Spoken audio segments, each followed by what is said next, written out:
சாமி வந்ததையா, இது எந்தெந்த சாமி தந்ததையா, எத்தனை பாட்ட சொன்னதையா, அத சுத்துற பூமி கண்டதையா, அடிச்சு வீசும் காத்துலையும் அந்த தகப்பனாச சுத்துதையா,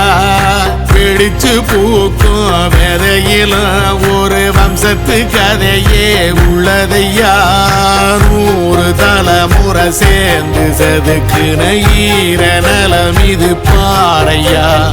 வாழும் வரையிலும் நீயும் விதைக்கிற கடமை இருக்கு கேளையா, கோடி விளக்காயேந்தி கிடந்த வீடும் இருண்டது ஏனையா, மாட விளக்கா நீயும் வரத்தான் வீடும் ஏங்கி நிக்குதையா.